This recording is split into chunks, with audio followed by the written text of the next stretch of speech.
2024 అసెంబ్లీని బ్రేక్అవుట్ చేస్తే మీకు క్లియర్గా తెలుస్తుంది. ఒక 2 minutes ఢిల్లీ వెళ్దాం.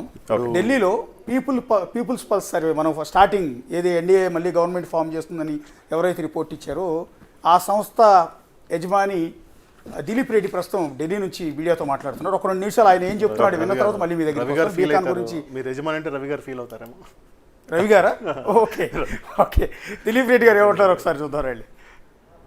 దానికి వ్యతిరేకంగా ఆ ప్రభుత్వాలు పార్టీలను చీలుస్తున్నాయని, స్థానికంగా నిరుద్యోగ సమస్యను అడ్రస్ చేయట్లేదని, ఇన్ఫ్లేషన్ ద్రవ్యోల్బణం రేటు విపరీతంగా ఉండే నిత్యావసరాల ధరలు పెరిగినాయని, దీస్ ఆల్ ఇష్యూస్ మహా వికాస్ అఘాడీ ప్రచారం చేసింది. అయినా కూడా ప్రజలు అక్కడ ఒక మాజీ లడ్కీ బహైన్ అని ఒక స్కీమ్ ప్రతి మహిళకి 18 నుంచి 59 సంవత్సరాల వయస్కులైన ప్రతి మహిళకి వర్తించే విధంగా నెలకు 1500 లాస్ట్ 2024 మే పార్లమెంట్ ఎలక్షన్ పోయినప్పటి నుంచి కంటిన్యూయస్గా అన్ఇంటరప్టెడ్గా ఆ స్కీమ్ ఇంప్లిమెంట్ చేస్తూ మహిళా ఓటర్లని బాగా ఆకట్టుకున్నారు. అట్లాగే last time Marathwada region and విదర్భాలో తమకు వ్యతిరేకంగా ఓటు వచ్చి పార్లమెంట్ తగ్గాయి అనే భావన ఓబీసీస్ని కన్సల్ట్ చేసుకోవడంలోనూ, ముస్లిం ఓట్ జిహాద్ జరిగింది అనే ప్రచారం చేసి భారతీయ జనతా పార్టీ దానికి వ్యతిరేకంగా హిందూ ఓట్ కన్సాలిడేషన్ కోసం ప్రయత్నం చేసింది.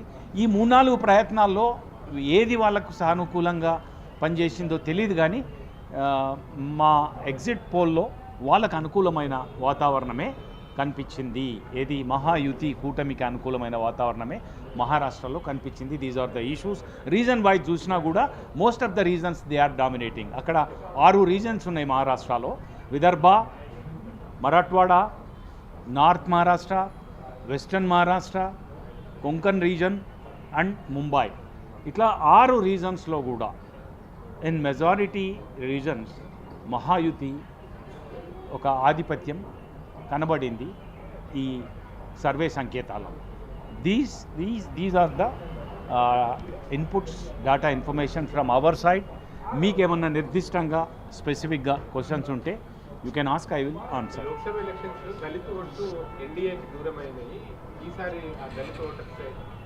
ఇక్కడ మహారాష్ట్రలో దళిత్ ఓటు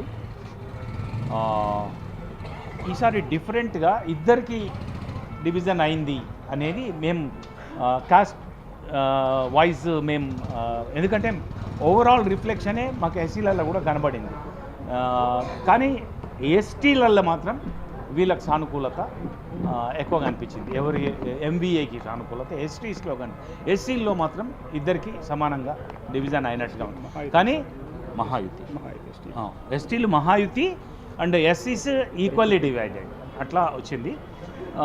ఇక ముస్లిం ఓటు ఫ్యాక్టర్ ఒకటి సిగ్నిఫికెంట్ ఫ్యాక్టర్ మేము నోటీస్ చేసింది. లాస్ట్ టైం పార్లమెంట్ ఎలక్షన్స్లో 6 అసెంబ్లీ సెగ్మెంట్స్ ఉన్నాయి మహారాష్ట్రలో. ఈచ్ పార్లమెంట్కి 4 చోట్ల 5 చోట్ల. ఎస్, అది దిలీప్ రెడ్డి చెప్తూ ఉన్నారు.